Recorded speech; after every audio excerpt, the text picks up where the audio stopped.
Hey guys, Chris here. So, here's a little tip.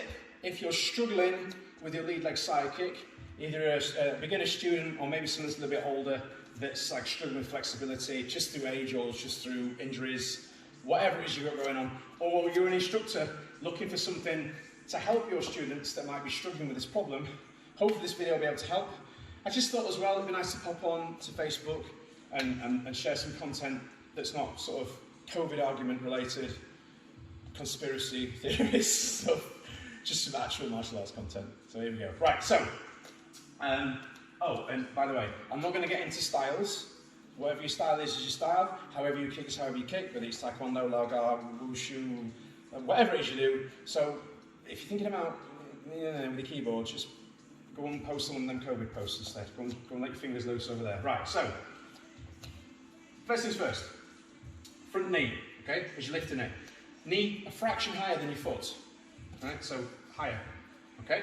Even just a little bit, all right? Because that's just going to have upward. We're going to have upward focused movements.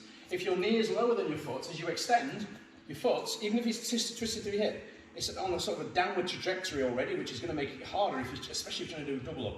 And what it also tends to do when you do that, okay, it's this thing your brain does. It goes, well, you want your foot high, so I'll put my foot high in the chamber. But then what happens is, as you extend, it actually goes down. It goes down and up. So if you're trying to kick high, that's not going to help, it's going to go down. So then what they tend to do is they go, well, I want it to go up, and they're struggling, so they start leaning more.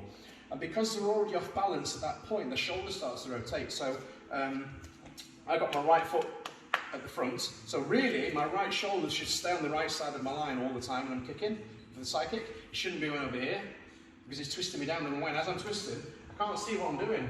I'm like trying to peer over my shoulders. If you see one of those students, and the front knee's low, and trying to kick high, and they're turning more and they're turning more, they're turning to try and create height from the hip, and it's pulling their shoulder more and more the wrong way. They're sort of going like this, and falling over, and then when you're asking them to do doubles, they're sort of falling all over the place.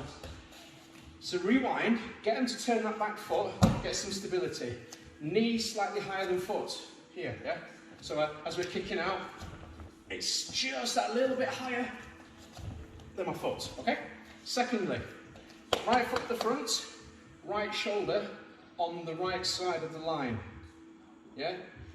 This enables you to see what you're doing. As you're kicking, you can see what you're doing.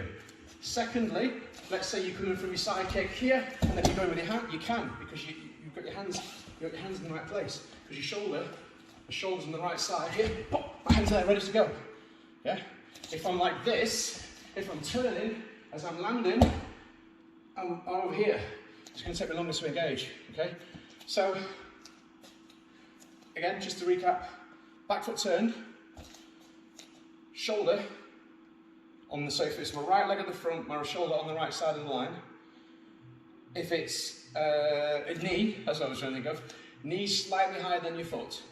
So you've got an upward angle, especially because if you're going for doubles and stuff, so if you're trying to go up 1, 2, it's going to be easier to do that with your knee down a little bit higher. And also, if you want to start transitioning into different kicks, so side to hook maybe, or side to round, or side to hook to round.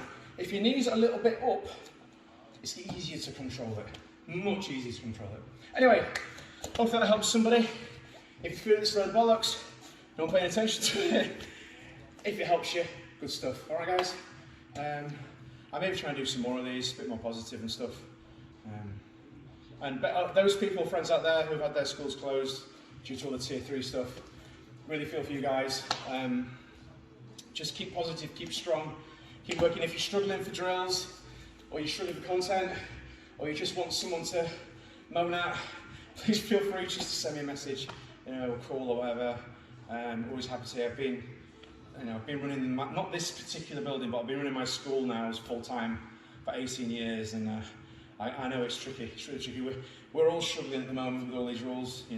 I've taken the decision to follow the rules to the letter, which I'm glad we have, because it's saved us a few times with certain things that have gone on recently. But to each their own. I know everyone's got their own battles and things going on. So yeah. Anyway, guys, I'm going to leave it there. Have a great rest of your day, whatever you're doing. See you soon.